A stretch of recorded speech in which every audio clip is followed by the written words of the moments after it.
بسم اللہ الرحمن الرحیم۔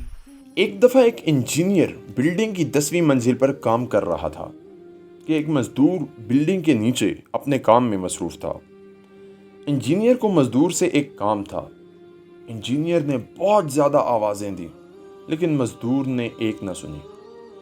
تو انجینئر نے جیب سے $10 کا نوٹ نکالا اور نیچے پھینک دیا کہ مزدور اوپر کی طرف متوجہ ہو جائے، لیکن مزدور نے فوراً نوٹ اٹھا لیا، جیب میں ڈالا اور اوپر دیکھے بغیر اپنے کام میں مصروف ہو گیا۔ اب دوسری مرتبہ انجینئر نے $50 کا نوٹ نکالا اور نیچے پھینک دیا کہ شاید اب کی بار مزدور اوپر کی طرف متوجہ ہو۔ مزدور نے پھر اوپر دیکھے بغیر نوٹ جیب میں ڈال لیا۔ اب تیسری بار انجینئر نے چھوٹی سی کنکری اٹھائی اور اسے نیچے پھینک دیا۔ کنکر کا جو ہی مزدور کے سر پر لگنا تھا، اس نے فوراً اوپر کی طرف نگاہ ڈالی تو انجینئر نے اسے اپنے کام کے بارے میں بتایا۔ یہ در حقیقت ہماری زندگی کی کہانی ہے۔ ہمارا پروردگار ہمیشہ ہم پر نعمتوں کی بارش کرتا ہے کہ شاید ہم سر اٹھا کر اس کا شکریہ ادا کریں، اس کی باتیں سنیں، لیکن اسی طرح ہم اس کی باتیں کم ہی سنتے ہیں۔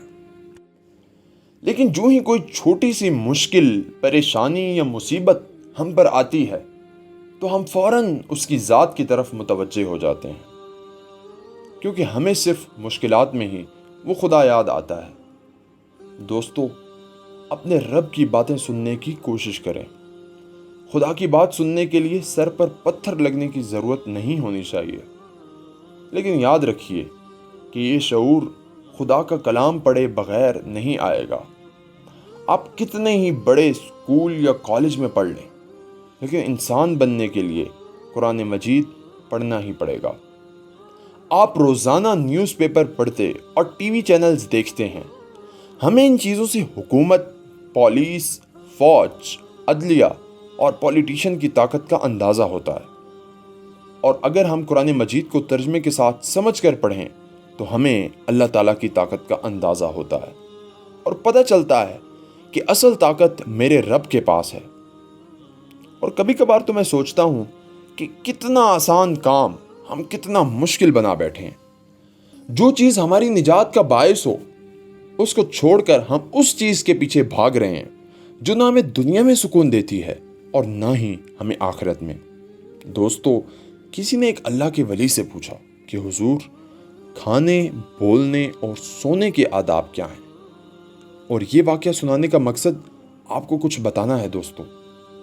تو انہوں نے فرمایا کہ جو کھا رہے ہو، دیکھو کہ وہ حلال ہے کہ حرام، کیونکہ حرام لقمہ جتنا بھی ادب سے کھاؤ گے وہ دل میں تاریکی ہی پیدا کرے گا۔ پھر فرمایا بولنے کے آداب یہ ہیں کہ جو بولو وہ اللہ تعالیٰ کی رضا و خوشنودی کے لیے بولو۔ اگر کسی دنیاوی غرض کے لیے بولو گے یا بیہودہ بولو گے تو وہ وبال جان بن جائے گا۔ اور پھر فرمایا کہ سونے میں اثر یہ ہے کہ دل میں کسی مومن یا مسلمان کا بغض یا حسد و کینہ لے کر تو نہیں سو رہے، یا دنیا کی محبت یا مال کی فکر میں تو نہیں سو رہے، کسی کا حق گردن پر لے کر تو نہیں سو رہے۔